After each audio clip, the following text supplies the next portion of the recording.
Bonjour, bonjour et bienvenue pour un nouvel épisode de votre podcast C'est Carré, la plateforme qui vous permet de mieux comprendre le secteur de l'immobilier. À chaque épisode, nous parlons d'immobilier, nous recevons des experts qui sont surtout passionnés par le métier. Et aujourd'hui, on vous propose un focus diagnostic. Nous parlerons notamment des dernières réformes qui ont un petit peu régulé la profession. Nous parlerons également du métier de diagnostiqueur qui attire tant de personnes. Ce sera dans quelques instants avec nos 3 invités experts. On se retrouve tout de suite.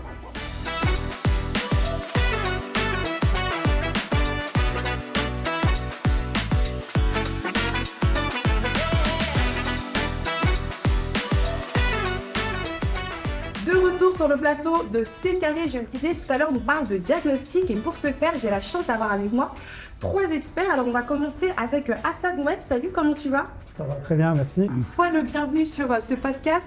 Alors on va te laisser te présenter en quelques mots. Alors je suis président de FedExpert Europe, c'est une fédération de diagnostiqueurs immobiliers et d'experts en efficacité énergétique qui a également une entité en France qui s'appelle FedExpert. Génial, donc aujourd'hui finalement notre casquette fédération, c'est toi. C'est moi, mais j'ai aussi un confrère sur ce plateau. Super, super. Alors tu n'es pas donc seul, aujourd'hui tu es accompagné donc de Seydi Eren, donc de Diagatam. Bonjour Seydi. Merci. Bonjour Sabrina. Avec plaisir, c'est toujours un plaisir. D'autant plus que je suis content, c'est que c'est une émission 100% de diagnostic immobilier. Donc on va parler du métier avec des personnes qui connaissent vraiment ce métier. Moi, pour me présenter rapidement, je suis le cofondateur du groupe Diagadam. On est diagnostiqueur avant tout. Aujourd'hui, on est aussi un organisme de formation et on est également franchiseur. Génial, merci. Puis on le rappelle, bien sûr, ce podcast, c'est une idée originale de Diagadam qui nous reçoit donc et on est ravis de pouvoir avoir cette conversation avec toi également. Alors Patrick, bonjour. Bonjour. En quelques mots, une petite présentation également, comme ça nous permet vraiment de tous vous situer. Alors moi, je suis diagnostiqueur immobilier certifié depuis 18 ans maintenant et président de l'ONEDI, qui est l'Office national d'éthique du diagnostic immobilier. Et cette organisation a pour but de promouvoir la qualité du travail à travers une charte éthique, un guide de bonne pratique. Et on est forcément à l'œuvre aujourd'hui sur tout ce qui se passe dans les évolutions réglementaires, puisque la profession est largement concernée par ce qui se passe. Exactement, des conséquences directes, on va en parler tout au long justement de ce format. Alors entrons dans le vif de notre sujet. Pour commencer, parlons de ces réformes gouvernementales qui ont un impact direct sur votre quotidien respectif, votre quotidien respectif. En quoi effectivement vous êtes impacté? Ça tombe très bien parce qu'on a un texte qui est sorti justement aujourd'hui, qui suscite déjà pas mal de réactions. C'est un texte qui a été déjà diffusé en projet il y a quelques semaines, donc on va dire on n'est pas surpris par ces mesures qui figurent à l'intérieur. Ce qu'on aurait souhaité, c'est peut-être une mise en place un peu plus différée pour qu'on ait encore le temps d'effectuer des dernières concertations. Bon, on ne nous a pas accordé ce temps ni cette concertation, donc forcément on a une partie de nos adhérents qui critiquent certains de ces points, mais en majorité accueillent favorablement ce signe d'une volonté de fiabilisation du DPE et d'aller vers l'excellence du métier. Donc on va dire que c'est positif. Après, mitigé sur certains points, je pense qu'on aura l'occasion de développer avec mes confrères. Mais finalement, quand je t'entends, tu as l'air quand même un petit peu d'être devant le fait accompli. C'est ça aussi, c'est au niveau de la concertation, est-ce que... J'ai envie de dire, malheureusement, comme souvent avec les services de la DHUP notamment, où parfois ils fonctionnent un peu tête bêche sur des réformes à mettre en place, et c'est un peu la maladie du diagnostic immobilier, je dirais, où à chaque fois qu'on a une réaction épidermique des médias ou des associations de consommateurs, derrière le ministère s'empresse de surréagir en voulant mettre des réformes urgentes sans concertation et qui nous conduisent depuis maintenant une petite vingtaine d'années, parce que le DPE a bientôt 20 ans, à des usines à gaz. Et c'est ça qui nous dérange, nous, fédération, et nos adhérents. Il faudrait qu'on ait le temps à chaque fois, qu'on a des dérives qui soient avérées, prouvées, qu'on ait le temps de se mettre tous autour d'une table et de discuter de ces réformes et pas être dans la surréaction, dans l'émotion et mettre en place des réformes sans véritable concertation, sans qu'on ait notre mot à dire. Et après, ça débouche malheureusement sur voilà, en 20 ans, on a superposé comme ça des réformes sur des réformes suite à des surréactions. Et aujourd'hui, on arrive à des usines à gaz qui complexifient les dispositifs. Ça, on en reparlera justement de cette superposition parce que j'imagine qu'il y a dû y en avoir quand même des réformes et des conséquences parfois peut-être même incohérentes. Ça dit comme ça, à chaud, cette nouvelle réforme à nouveau qui vient se présenter, qu'est-ce que tu en dis à chaud comme ça? En fait, dès qu'il y a eu l'annonce là, de ces projets, moi j'accueille ça plutôt favorablement parce que enfin, moi je trouve que déjà le sujet est pris à bras le cœur. Okay. Parce que on l'a vécu en 2021, au moment de la réforme du DPE. Autour de la table, il n'y avait pratiquement pas de diagnostiqueurs, donc il y a un outil qui a été mis en place. En juillet, on s'est retrouvé à faire des DPE qui finalement étaient faussés parce que le logiciel, il y a eu un problème. On a dû les refaire en octobre. Donc tu vois, sur la partie terrain, nous, on en subit les conséquences. Et ensuite, par rapport à ce que tu disais, c'est que tout de suite, effectivement, dès que médiatiquement, on parle beaucoup des DPE, sur le terrain, c'est pareil. Ça veut dire qu'il y a de la réticence auprès des clients. Tout de suite, on est vu comme, on va dire, l'ennemi à abattre. Et c'est que moi, il y a 15 ans, quand je me suis formé au métier de diagnostiqueur immobilier, on m'a jamais dit que j'allais punir les Français et en mettant une lettre. Et c'est là aussi le souci, c'est que... À ce point-là, c'est une perception ça, parce que finalement, c'est pas une punition. Si, parce qu'en fait, aujourd'hui, tu vois, si tu fais un DPE qui est en G, d'accord, et la personne, en fait, se retrouve avec un bien immobilier qui, des fois, ne peut pas vendre. Ah oui, c'est compliqué. J'ai eu le cas... Des travaux importants. C'est ça, c'est des travaux, mais des fois, ces personnes-là n'ont pas les moyens. Moi, j'ai le cas d'une cliente qui nous a appelé encore la semaine dernière, qui veut vendre sa maison depuis 6 mois, et il n'y arrive pas parce qu'elle est classée G. Et le problème, c'est que ça se retourne contre nous, diagnostiqueurs, parce que c'est nous qui avons fait le DPE. Donc, en fait, on se met sous... Enfin, on a un peu cette position... un peu comme comme punir cette personne qui ne va pas vendre, où il va falloir qu'il baisse son prix pour pouvoir vendre son logement. Donc c'est des bonnes choses qui sont mises en place. Maintenant, je pense qu'avec un peu plus d'écoute et en prenant aussi en compte la réalité du terrain, on écoute un peu plus les diagnostiqueurs, on pourrait faire de meilleures choses. Mais là, déjà, c'est hyper intéressant de voir le décalage entre cette notation qui, comme ça, de prime abord, ça paraît quand même bien de pouvoir classifier. Mais sur le terrain, effectivement, ça peut être compliqué aussi pour les clients qui, derrière, sont bloqués. Mais on y reviendra parce que c'est très intéressant de mesurer comme ça, de manière très concrète, les conséquences de toutes ces lois sur le terrain. Mais à chaud, du coup, Patrick, qu'est-ce que vous dites de ces dernières lois qui sont sorties et qui impactent aussi le métier, hein?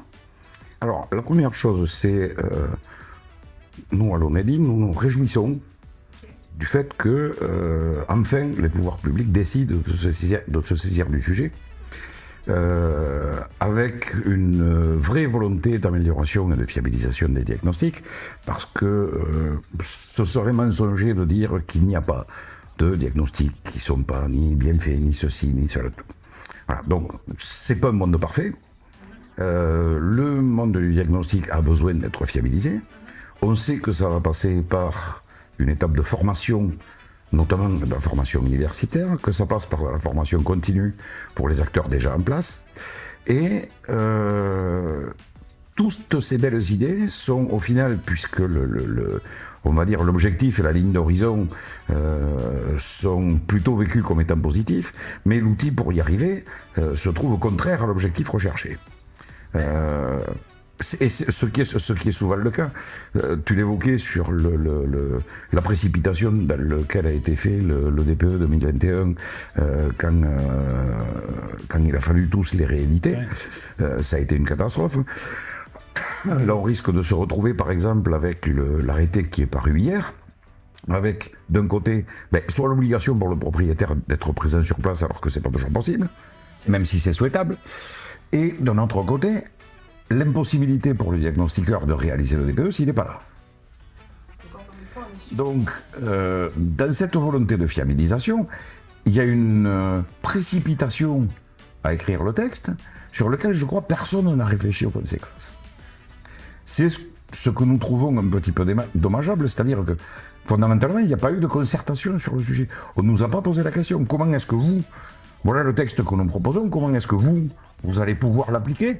Comment est-ce qu'il va être interprété? Est-ce que juridiquement il tient la route? Quels sont ses avantages? Quels sont ses inconvénients? Ces questions-là ne nous sont jamais posées. Nous sommes systématiquement laissés en dehors de tout ça. On nous fait venir, on nous dit voilà ce qui va être fait, rentrez chez vous. C'est pas comme ça que ça marche. Pourtant, cette fois-ci, j'ai trouvé de la part de la ministre et des députés qui avait aussi une volonté de rencontrer les personnes qui étaient sur le terrain. C'est-à-dire qu'on a rencontré quand même Lionel Cos à l'Assemblée nationale. Il voulait avoir aussi ce retour terrain. Donc on s'est dit, bon bah voilà, tu le rencontres aussi, on s'est dit, bon bah, la ministre du Logement nous a reçus tous autour d'une table. Ça, c'était historique. Parce que jamais de la vie, un ministre du Logement a reçu l'ensemble des organisations professionnelles et de l'immobilier autour de la même table. Parce qu'il faut savoir que souvent, les diagnostiqueurs et les agences immobilières, etc., se font la guerre. Là, on était autour d'une table. Donc voilà, il y a eu des avancées majeures, comme tu l'as dit, c'est dit. Mais en fait, il faut remonter une pente, une gifle, la gifle de 2021, parce que pour compléter ce qu'a dit Série, on a remboursé les DPE. Il faut savoir que l'État a remboursé les DPE clients, tellement c'était catastrophique. Concrètement, ça a coûté 10 millions d'euros aux contribuables. D'accord. Parce que, en fait, tu sais que quand il fallait les refaire aussi, nous, en tant que DSECUR, il fallait qu'on se redéplace. C'est ça. Et ça, c'était le gouvernement qui prenait en charge le déplacement. Donc, ça a coûté aux contribuables, on a fait un calcul, nous, 10 millions d'euros, cette erreur, sur un laps de temps qui est très court. Pour remonter cette pente, oui, c'était un souci technique du logiciel, on aura l'occasion d'en parler après. Mais pour remonter cette pente, vous vous doutez bien qu'ils allaient essayer de faire en sorte, encore une fois, dans l'émotion, sur réaction, faire en sorte de dire que les choses bougent. Donc ça, que les choses bougent, c'est très positif, et nous, on en est satisfait. Mais encore une fois, il faut nous laisser le temps, de transmettre des études d'impact, c'est-à-dire quels seront les impacts qui seront sur le terrain suite à ces mesures, et ça, il n'y a que les diagnostiqueurs qui peuvent le dire. C'est-à-dire que ce n'est pas des personnes à la DHUP, ce n'est pas les personnes qui ne font pas de diagnostic, ou la ministre elle-même qui va dire, bon, si on fait ça, ça ne sera pas possible, ou c'est possible. Ça, les diagnostiqueurs vont le faire, et il nous faut nous laisser le temps de remettre ces rapports, ces observations-là. C'est ce temps-là qui a manqué dans cette réforme, malheureusement. Donc il y a eu la première étape positive, c'était de nous réunir, nous entendre, etc. Mais la deuxième étape qui a échoué, c'est celle de ne pas... de manière opérationnelle, parce que... Il faut que la volonté politique soit traduite dans les faits par une réelle concertation et par une réelle écoute des professionnels du secteur. Je crois savoir que finalement cette concertation, enfin en tout cas cette volonté de vous inclure dans le processus de réflexion autour de la table, ça a été proposé, mais maintenant de manière opérationnelle dans les faits, avec le texte, il y a une dichotomie, on n'arrive pas à... C'était un exemple très simple. Voilà, justement, parce que pour qu'on comprenne bien de manière concrète... Suite à la réunion avec la ministre Valérie Létard, oui. Il y a eu le projet de texte qui nous a été transmis avec une visio pour débattre autour de ce projet. D'ailleurs, vous avez été très actif, Doménie, pour débattre sur des questions d'impossibilité ou d'autres points qu'on a salués, etc. Et il était prévu qu'on soit de nouveau entendu pour la version finale de ce texte. Et là, ça n'a jamais eu lieu. Le texte est sorti aujourd'hui. Et on se rend compte que le texte est finalement un copier-coller du projet. Donc on a été reçus, on a pu débattre du texte, mais en gros, comme l'a dit tout à l'heure Patrick, c'est de toute façon c'est fait comme ça, et puis adaptez-vous, et malheureusement on continue comme par le passé, et c'est ça qui est un peu dommage. Et justement, il inclut les petites erreurs que nous avions pointées du doigt à ce moment-là, qui moi m'avaient fait maudire lors de l'émission. Comme par exemple, de manière concrète, par exemple, justement, le fait que le propriétaire ne soit jamais responsabilisé. D'accord. Et que dès qu'il était question de responsabiliser un petit peu, parce que c'est le propriétaire qui détient les informations sur son bien. Alors, je veux bien qu'on vienne le découvrir, mais ils viennent de faire changer ses vitrages. Les informations sur les performances réelles de ce vitrage, c'est lui qui les a sur la facture. S'il ne nous donne pas la facture, on ne va pas inventer les chiffres qui vont avec. Idem pour les performances de la chaudière ou de la pompe à chaleur, on ne va pas inventer ces éléments-là. Et ces éléments-là, ne sont pas forcément disponibles sur l'appareil lui-même. D'accord. Bizarrement, donc il y a quand même une collecte d'informations qui reste indispensable pour que le DPE puisse se faire dans les meilleures conditions. La coopération du propriétaire est indispensable. On a pointé ça du doigt dès le départ et dès la première réunion de concertation, le dit en farce. Je sais pas, j'ai dû le répéter 2 ou 3 fois pendant la réunion.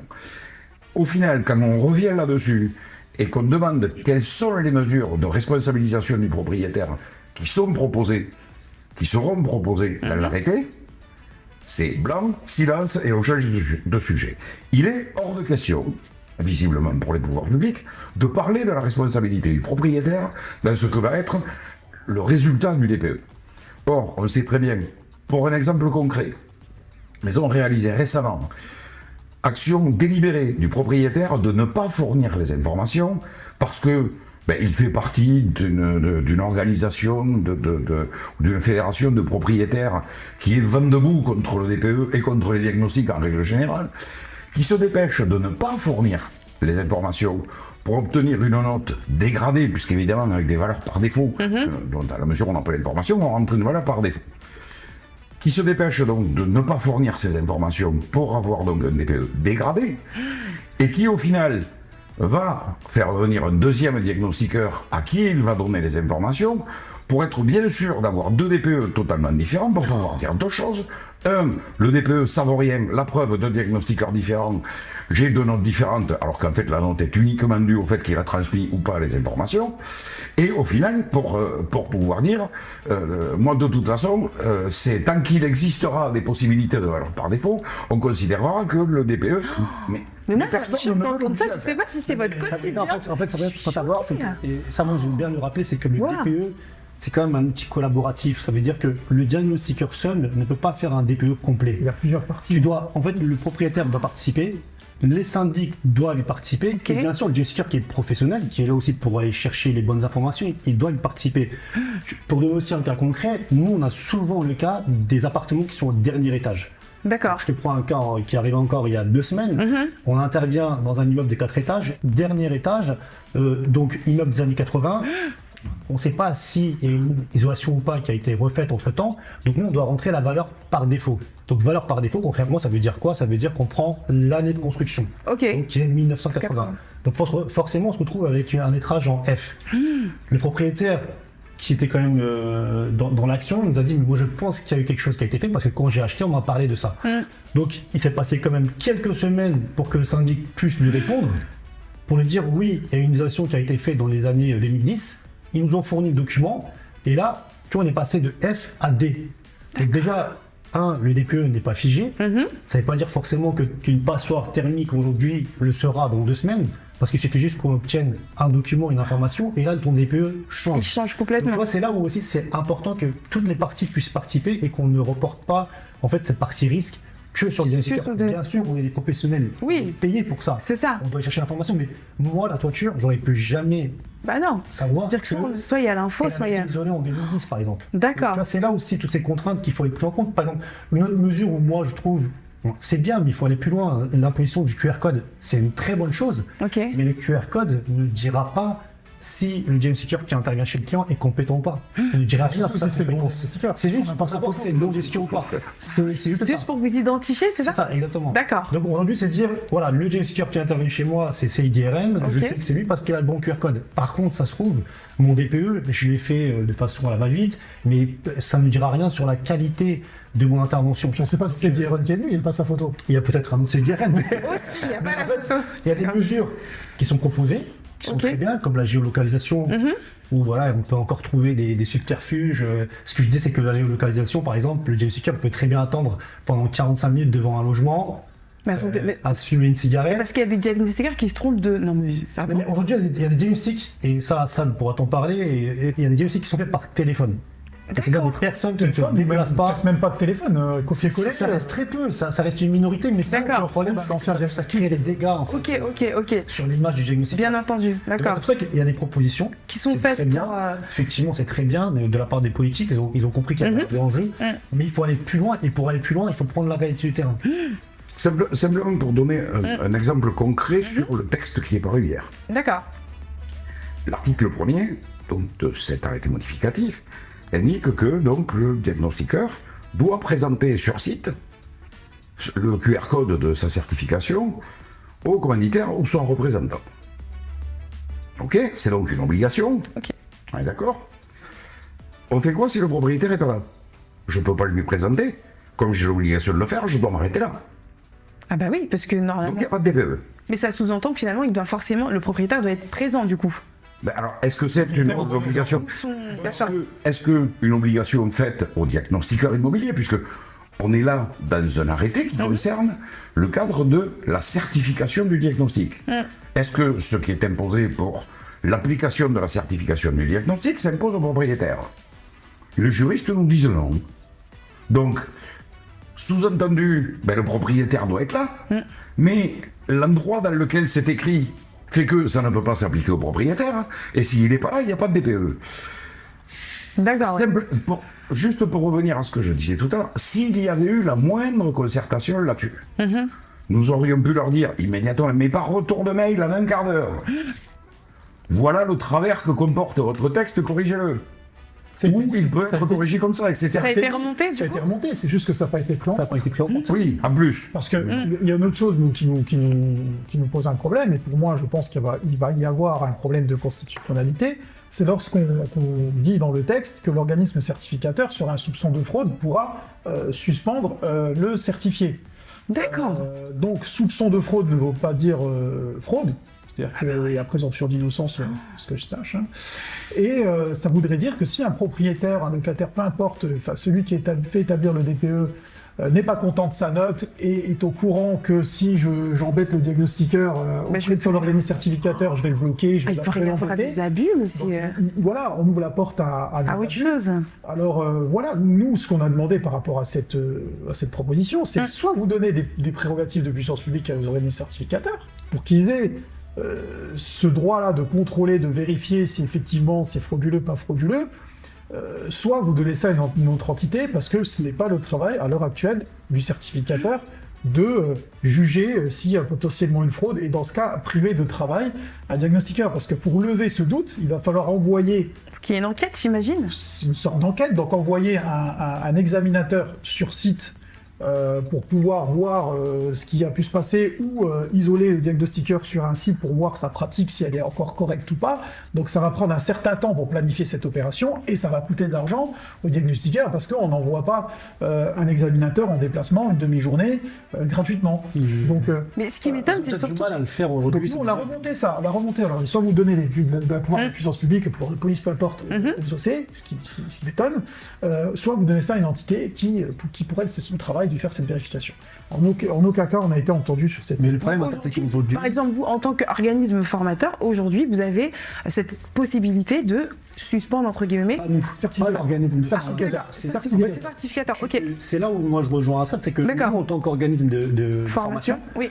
on n'a qu'une mission, c'est former une personne. D'accord. À aucun moment on peut juger, par exemple, s'il est bon, si on doit le suspendre, si on doit le contrôler ou pas. De toute façon, à partir du moment, à la fin de la formation, quand vous lui délivrez sa Nous, on ne certification. rien. Nous, on le D'accord. forme. En fait, si tu veux, je te fais le parallèle avec l'auto-école. Ok, Nous, on est l'auto-école, on est là pour l'apprendre à conduire. ok. Et ensuite, c'est un certificateur C'est son examen externe. d'auto-école. Voilà, Ok. c'est un certificateur externe qui va venir juger si la personne est apte ou pas à faire des diagnostics immobiliers. Moi, j'aime bien faire un parallèle avec l'auto-école parce que dans l'auto-école, tu vas dans une auto-école pour te former. C'est son seul rôle. Ensuite, l'examinateur externe est là pour dire est-ce que tu peux avoir ton permis ou pas. C'est son seul rôle. Il n'y a pas d'autre rôle. Et ensuite, après, dans la vraie vie, lorsque tu vas griller un feu rouge ou Oui, griller c'est un la stop, police, c'est la police qui t'arrête. Ah oui, Mais on appelle bien trois instances Voilà. différentes. c'est ça. Alors qu'aujourd'hui, on se retrouve en réalité Avec deux instances. avec une seule qui, grosso modo, entre guillemets, détient l'ensemble des pouvoirs pour simplifier la chose. C'est-à-dire, comme tu l'as dit, certification. voilà, les formateurs transmettent la Bien connaissance sûr.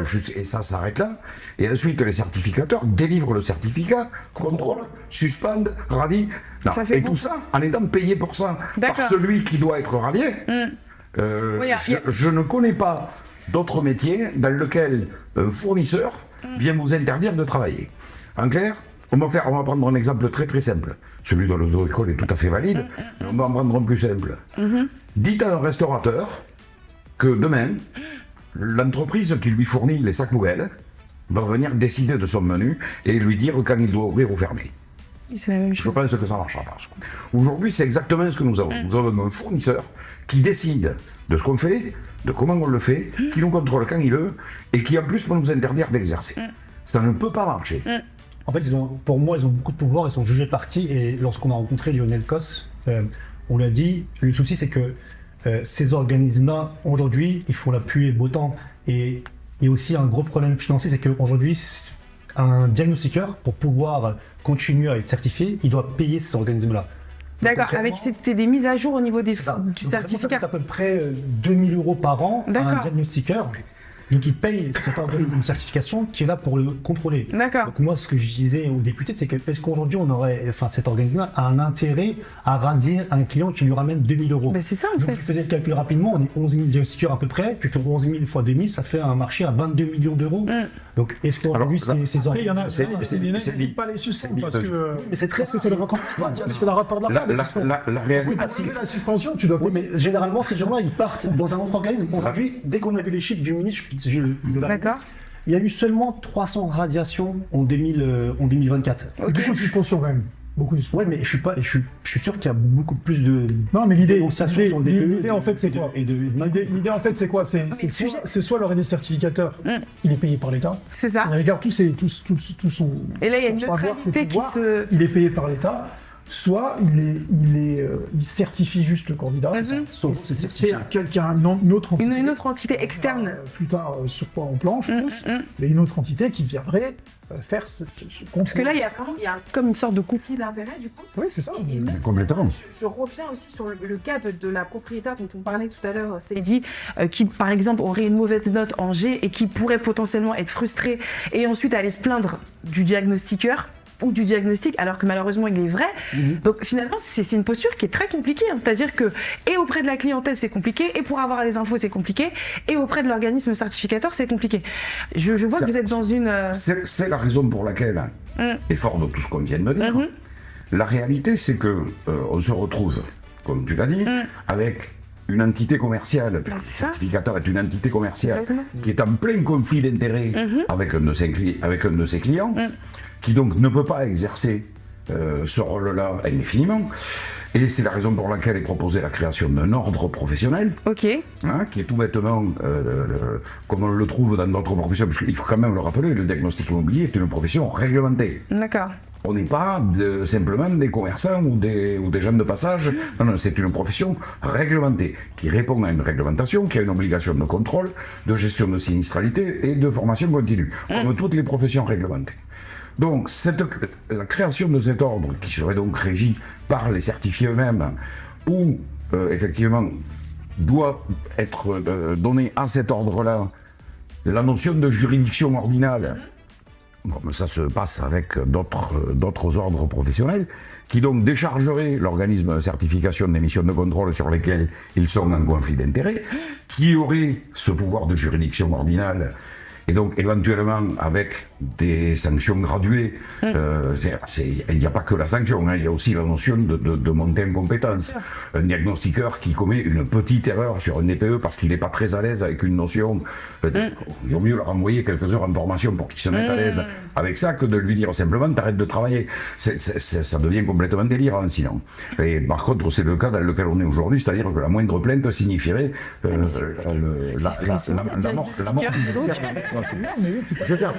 Je termine avec ça, si tu veux bien. Donc l'intérêt, c'est que, on le sait aujourd'hui, le chiffre officiel sur ce que coûtent les opérations de contrôle aux diagnostiqueurs et que ça rapporte aux organismes de certification, le chiffre est de 14 millions d'euros. Où il se trouve que dans le contexte de l'ordre professionnel, alors 14 millions d'euros, parce qu'il y a un objectif lucratif pour les entreprises. Un ordre étant sans but lucratif, pourrait conduire les mêmes opérations, mais les exécutant réellement, là aujourd'hui les organismes de certification ont énormément de mal à les conduire, en y introduisant en plus du contrôle inopiné, ce qui est au final le seul véritable contrôle qui puisse être opéré, pour un petit peu moins de 1,5 million d'euros, c'est-à-dire pour 10 fois moins cher. Donc, à la question qui nous a été posée notamment par les parlementaires, est-ce que ça induirait une augmentation de prix des diagnostics? Je ne crois pas que quand on divise un coût par 10, on puisse aboutir à une augmentation des tarifs. Il faut quand même préciser que les 14 millions d'euros, c'est réparti sur 14 organismes certificateurs. Oui, c'est pas comme si dont certains on a deux, on va dire, il y en a deux. d'autres tout Voilà, il y en a deux qui en ont. Mais les 14 millions que je dis, c'est le chiffre d'aujourd'hui. Et demain, ça va augmenter. C'est pour ça que moi, je parie de 22 millions, parce qu'il y aura encore plus de contrôles. On va devoir payer ces contrôles-là. Mais c'est une des propositions que moi, j'ai faites, c'est que pourquoi on est toujours dans ce système de contrôle? C'est-à-dire que, tu vois, par exemple, chez les médecins, aujourd'hui, il y a un système de formation continue. Pourquoi on ne rentrerait pas dans un Non, système mais déjà, de formation La notion de contrôle, elle existe La dans toutes les professions réglementées. la certification, c'est un parcours qui dure 7 ans en fait. D'accord. Vous avez t'as la certification initiale, Ok. donc c'est-à-dire que tu passes tes examens et là on te donne le pass pour travailler. Ensuite, un an après, tu as ce qu'on appelle une surveillance documentaire, donc tu envoies des rapports, tes attestations de formation, etc. On vérifie si tu es à jour, si tu es assuré, si tes rapports si tes rapports respectent en fait les textes et les normes. Déjà là, tu peux subir une suspension, voire une radiation si c'est très grave, mais ce n'est que documentaire. Ensuite, deuxième année, tu as ce qu'on appelle les contrôles sur ouvrage, c'est-à-dire que on t'envoie un examinateur qui vient vérifier ta pratique. Il y a une absurdité dans ce système-là, c'est que pour nous, et on l'a dit plusieurs fois, la surveillance documentaire ne sert à rien. Parce que tu peux te faire produire des rapports qui sont faits au carré, Ok. parce qu'on te demande une liste de rapports, il faut que tu en aies 5 minimum pour maintenir ta certification. Donc on s'est rendu compte, on nous a rapporté qu'il y avait des personnes qui étaient payées, des consultants qu'on pouvait payer pour se faire... À notre place. Voilà, pour les proposer à l'organisme certificateur. Ouais. Et l'organisme certificateur va Qui vérifier. n'ont plus rien à voir avec ceux qui ont réellement été donnés. C'est ça qui est grave. Et l'organisme certificateur dit bon, bah là, ça respecte les trucs, vous payez, et on vous renvoie vers l'opération numéro 2 qui sera l'année prochaine. Donc, ça, c'est un coût qui est inutile pour le diagnostiqueur parce qu'on se rend compte que parmi les signalements qu'on reçoit, il y a de plus en plus de ce genre de pratiques. Donc, nous, on a dit existe cette surveillance documentaire. Tout ce qu'on demande la première année, c'est de savoir s'il est assuré. Donc, si son entreprise est assurée, parce que c'est l'entreprise qui est assurée par l'intermédiaire du certifié, et s'il a suivi sa formation obligatoire, parce qu'il y a une mouvance réglementaire permanente dans ce métier, et il faut qu'on sache si effectivement il s'est mis à jour. Et là, on n'a malheureusement pas été entendu, donc le diagnostiqueur continue à payer une opération de surveillance qu'on appellera surveillance documentaire, qui est inutile. On va se parler franchement. Mais là, on a quand même évoqué quelques pistes déjà de la manière dont on pourrait un petit peu optimiser ce secteur avec la création de cette entité externe, neutre et impartiale pour contrôler entre guillemets le travail de nos diagnostiqueurs certifiés. Voilà. Qui, rappelons-le, est une obligation parce que c'est une profession réglementée. Et que toutes les professions réglementées doivent avoir, à minima, certaines opérations de contrôle, etc. Alors, elles sont plus ou moins graduées selon qu'il s'agit de diplômes de très haut niveau, ou ceci ou cela. Là, il se trouve que pour le moment, n'existant pas de diplôme universitaire et n'existant que des certifications, on est soumis à ce que supposent les étapes de certification, et ça, malheureusement, tant qu'il n'y a pas de diplôme universitaire, on n'y coupera pas. Pour les diplômes universitaires, il est bien évident que ceux-ci, lorsqu'il existera, tout d'abord seront dispensés d'avoir à passer l'épreuve de certification, puisqu'ils auront de fait le diplôme. Ils auront un diplôme, bien sûr. Malgré tout, il existera des phases de contrôle qui seront sur leur niveau de pratique, le suivi des formations continues, etc., et qui sont ce qu'on voit être pratiqués dans d'autres types d'ordres, comme ceux des infirmiers, des kinés, des géomètres, etc., etc. Donc du coup, première piste justement pour optimiser la profession, la formation. Donc là, on a parlé effectivement de ce que vous nous avez proposé avec le volet absurde de ce que vous venez de nous présenter en termes de formation pure et dure. Donc vous vouliez finalement, c'est ce que tu veux proposer, toi, c'est de la formation continue tout le temps. En fait, moi je trouve que le système de formation continue c'est une bonne chose parce que les diagnostiqueurs sont quand même, la plupart qu'on rencontre, ils sont quand même consciencieux, ils font bien leur travail et je pense pas que ça les dérangerait de faire une formation continue pour faire de la montée en compétences au lieu d'avoir quelqu'un qui les contrôle, qui leur tape dessus. La plupart sont demandeurs de formation. C'est ça, exactement. Mais de manière concrète, ça se passerait une fois par an, on refait un stage de formation. C'est déjà un peu le cas. On devait justifier déjà une fois par an une formation continue. Mais 7 heures. Vous avez aussi le certificateur en parallèle qui peut vous sanctionner sur vos rapports, sur votre pratique en cas de contrôle sur ouvrage, etc. Oui. Donc, ce qu'il a l'air de demander, et si tu me corriges, je me trompe, c'est que on chanterait cette étape du certificateur, on présenterait que des preuves de passage de formation, qui prouveraient notre mise à jour. Et de la formation qui serait de la pratique. Et c'est ça que je dénonce moi, c'est que déjà à la base même de la formation, il y a un problème.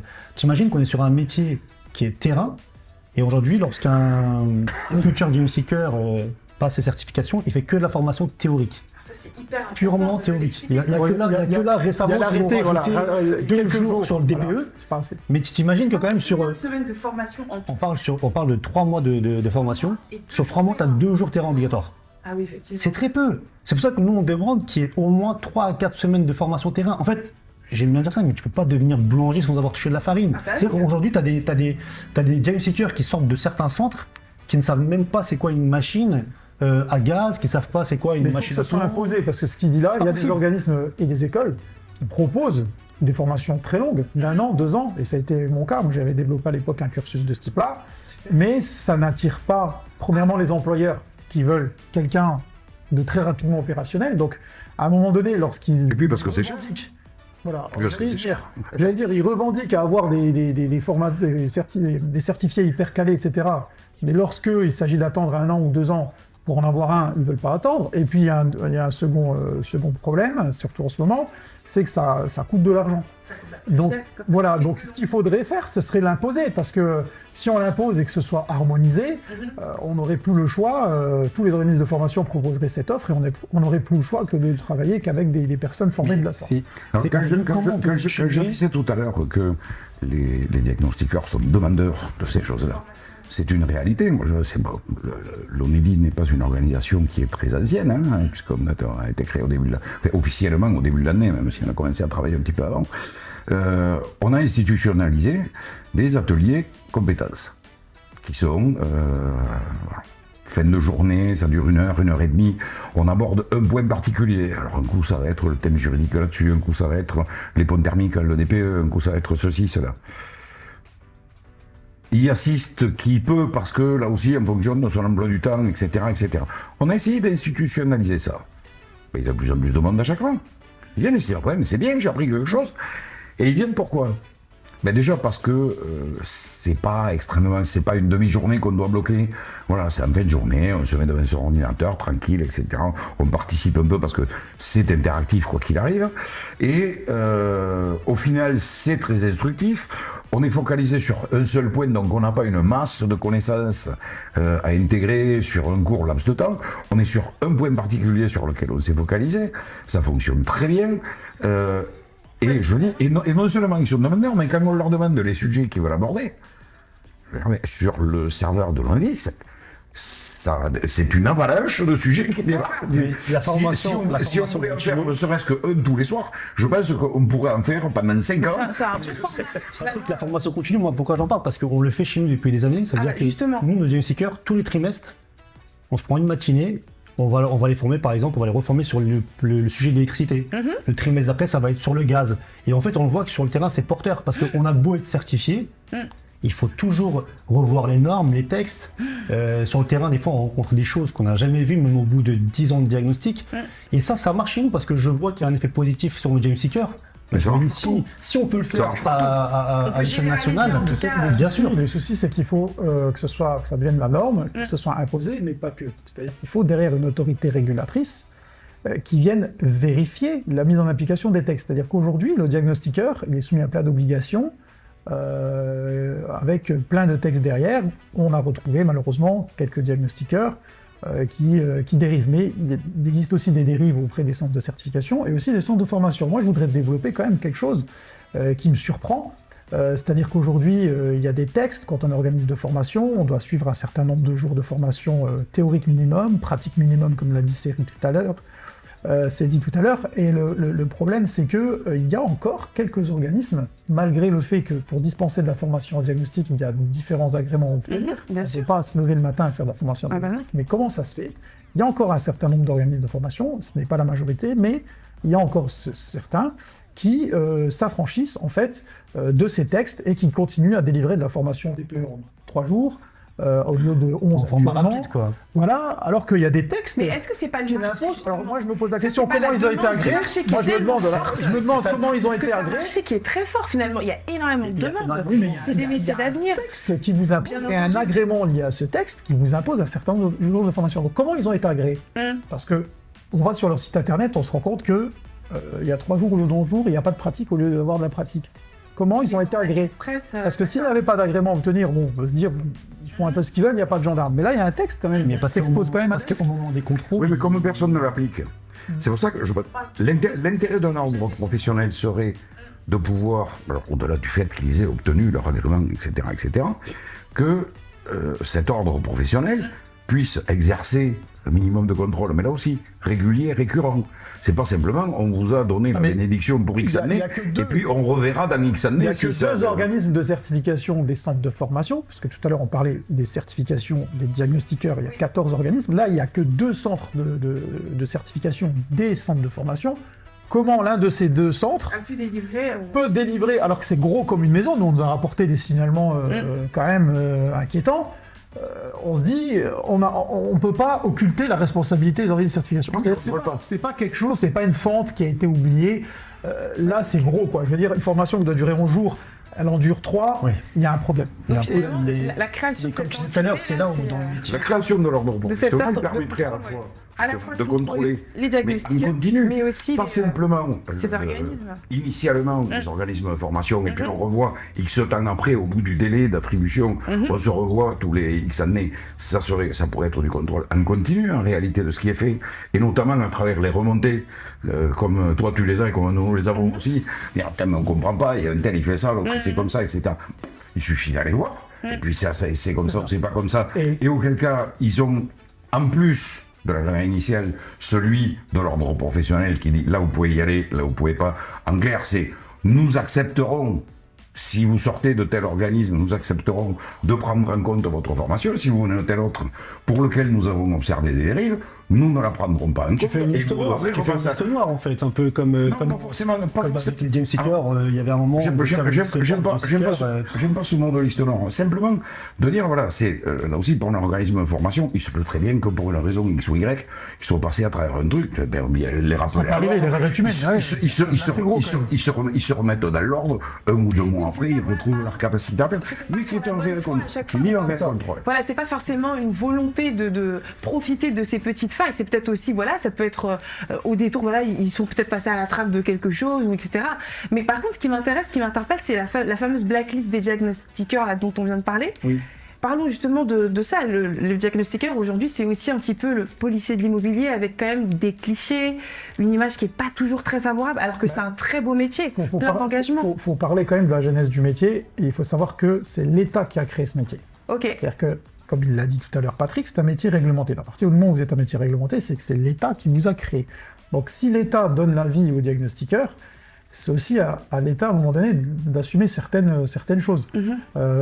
Pourquoi elle a décidé de sanctionner, par l'intermédiaire d'une interdiction locative, par exemple, des bailleurs, à la suite du DPE, alors qu'on n'est pas totalement fiable?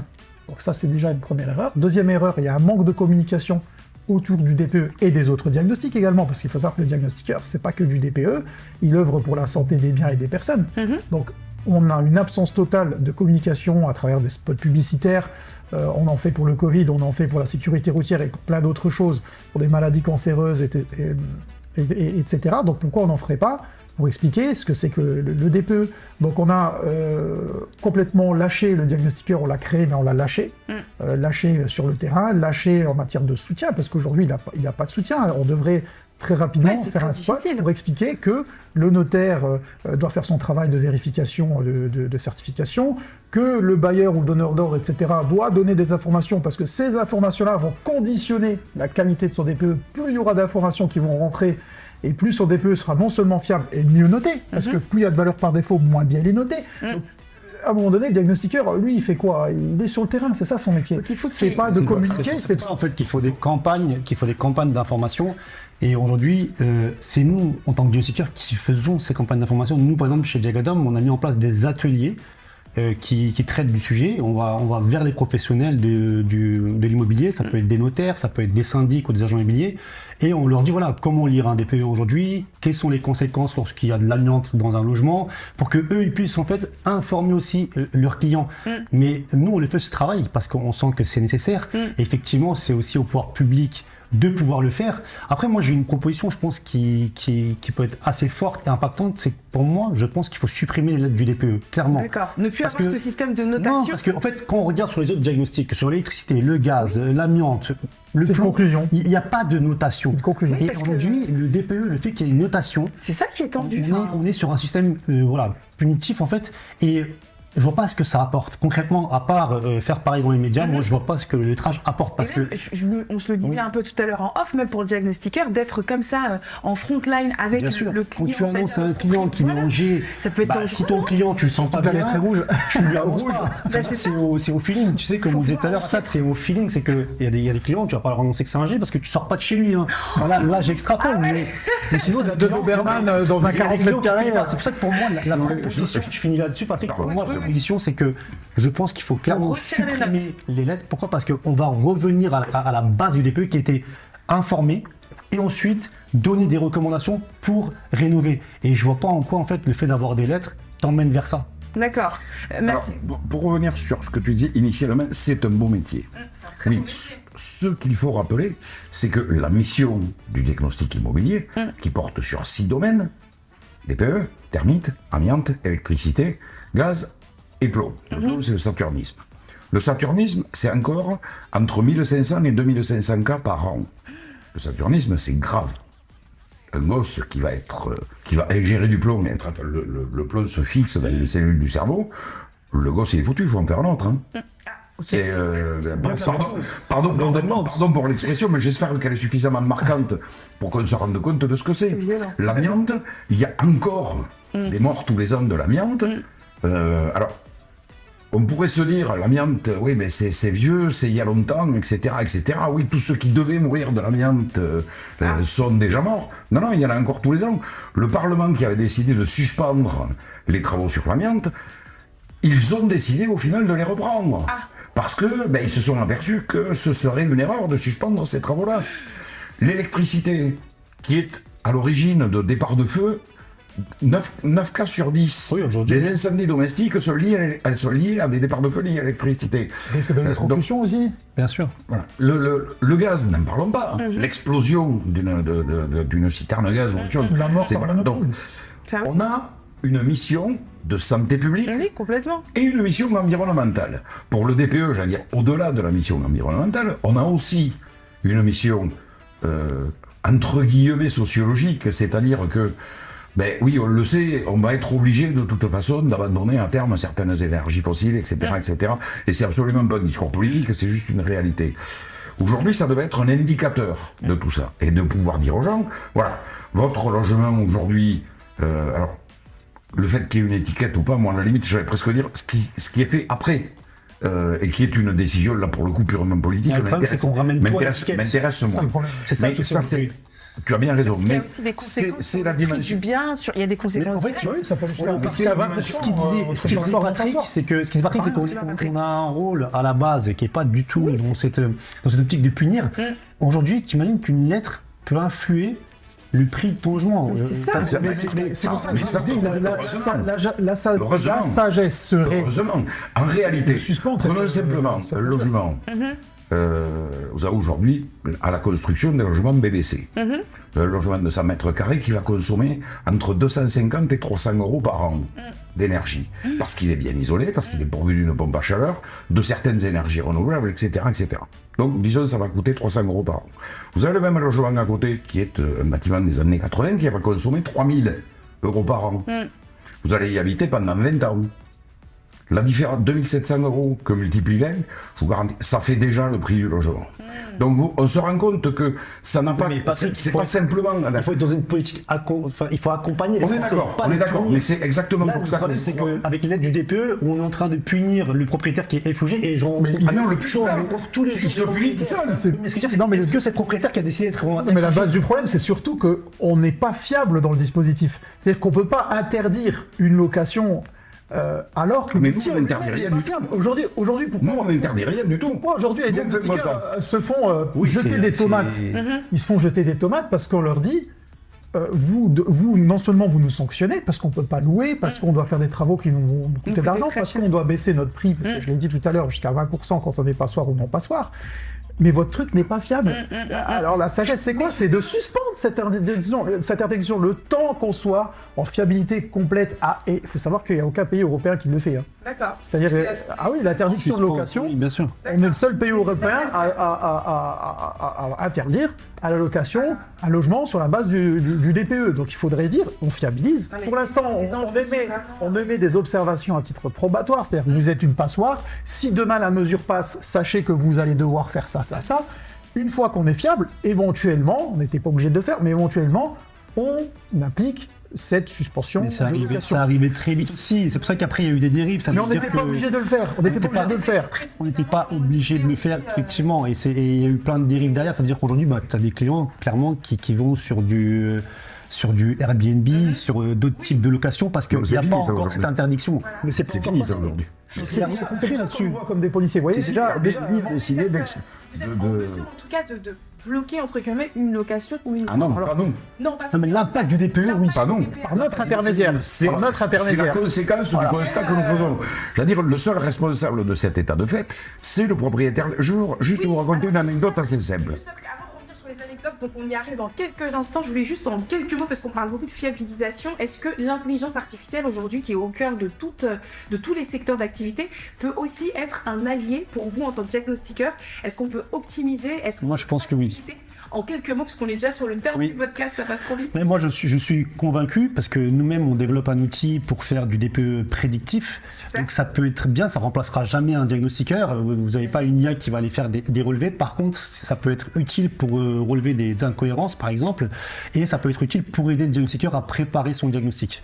Moi, D'accord. je trouve qu'elle a un avenir pour effectivement compléter le contrôle, l'autocontrôle du diagnostiqueur, compléter ses connaisses, l'accompagner, mais en aucun cas elle remplacera les relevés terrain et l'insertion des données d'entrée dans un logiciel. Mais pour moi, c'est l'avenir pour accompagner le diagnostiqueur dans la réalisation de son DPE.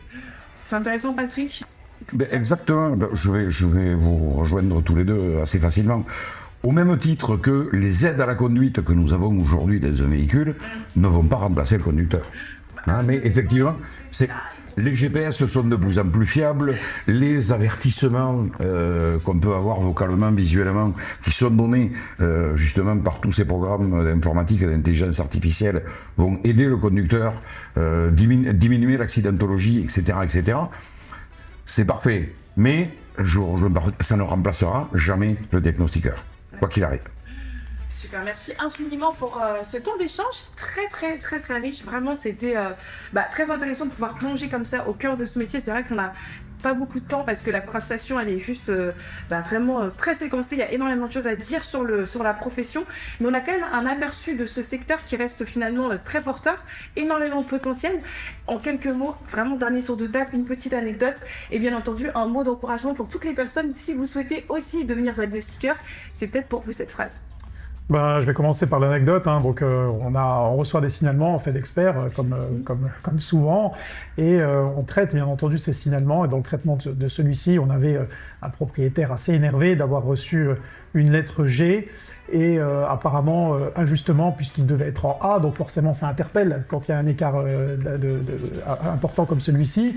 Et en creusant, il s'avère qu'il revendique l'installation d'un chauffe-eau électrique classé A et il dit que son DPE doit être classé A du fait que son chauffe-eau électrique est classé A. Donc vous voyez le manque d'informations cruel de l'opinion publique, c'est là où l'État doit appuyer. Et souvent, c'est le diagnostiqueur qui ont fait le prix parce qu'il y avait un litige lié au paiement de ce DPE, parce qu'il ne voulait pas payer, parce qu'il n'était pas en A. Ok, mais on reste positif, venez nous rejoindre. Tout à fait, mais c'est un très beau métier. Moi, je trouve aucun métier dans le bâtiment qui réunit autant de compétences que le diagnostiqueur immobilier. C'est un métier fabuleux. Sincèrement, moi, je l'ai pratiqué pendant 15 ans. J'ai gravité dans toutes les strates de ce métier-là. J'en suis encore passionné. C'est pour ça que je suis président de fédération. Franchement, pour moi, il y a des défauts, comme dans tout métier, mais il y a beaucoup plus de choses intéressantes et de qualité que de défauts. C'est vraiment quelque chose. Et puis, c'est l'avenir. Aujourd'hui, on est soutenu par une politique européenne. On veille à la santé et à la sécurité des biens des personnes. Enfin, voilà quoi. Je vais pas en rajouter plus, tout est dit. Merci pour ces mots, Assad. Saïdi. Moi, une anecdote positive, c'est que j'ai accompagné des clients sur le terrain, j'ai réalisé un diagnostic chez eux, et puis ils avaient aussi un projet d'acheter une maison dans le sud. J'ai étudié le DPE avec eux, je leur ai donné plein de petits conseils, ils étaient super contents. On a passé énormément de temps chez eux, je leur ai expliqué pourquoi on faisait tel ou tel test. Donc ils étaient très contents du résultat, et ma surprise, quelques semaines après, j'ai reçu un courrier au bureau avec une belle boîte de chocolat en me disant merci beaucoup Monsieur RN de votre accompagnement. Donc voilà, c'est aussi pour ce genre de moment qu'on aime ce métier. Moi, ça fait 15 ans que je le fais, et franchement, en 15 ans, je me suis jamais ennuyé. On rencontre des biens différents, on rencontre des personnes totalement différentes avec leurs histoires. Donc moi, j'aime ce métier, je suis passionné, donc voilà, on va, je pense, tous ici se battre pour l'améliorer. Très très beau témoignage, bravo pour la boîte de chocolat.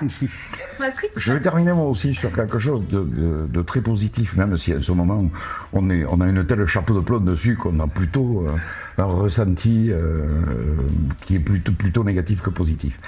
Et entre autres, en faisant le parallèle avec ce que pourrait apporter justement la création d'un ordre professionnel.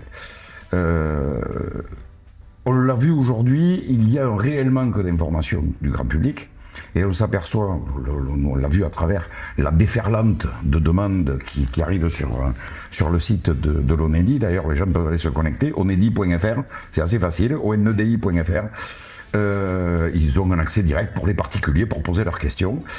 Je m'aperçois que la clientèle que j'ai aujourd'hui, parce que moi je suis diagnostiqueur en activité, j'ai une clientèle de bailleurs qui sont partis de logements qui étaient, allez, on va dire des logements dans le très ancien, dans le cœur de Toulouse, des vieux bâtiments pour certains qui dataient du XIIIe, XIVe siècle. Très très difficile à réactualiser, à isoler, à améliorer, avec en plus des contraintes architecturales qui font qu'on ne peut pas tout faire et n'importe quoi, parce qu'il y a les contraintes des bâtiments de France. Et tous ces gens-là, très tôt, la communication a été instituée sur le fait qu'il va falloir commencer à penser à la performance énergétique de votre logement pour deux choses. Première, c'est que vos locataires vont payer moins cher d'énergie, moins ils paient de note d'énergie, plus c'est facile pour eux de payer votre loyer. Parce que si un jour la note d'électricité dépasse dépasse le montant du loyer, ils vont payer la note d'électricité, par contre ils ne pourront pas payer les deux. Donc, ils ont très vite compris quel était leur propre intérêt d'avoir une démarche d'amélioration. Étant bien entendu qu'il s'agit aussi d'une démarche de conservation et d'amélioration du patrimoine. Il ne s'agit pas simplement de dire je ne veux pas payer, c'est trop cher. Donc ils ont compris que c'était une démarche d'amélioration. Aujourd'hui, j'ai en tête le cas d'une dame qui a 4 ou 5 appartements sur Toulouse et avec qui très tôt, dès les années 2008-2010, on a commencé à s'intéresser à la restructuration de ces logements.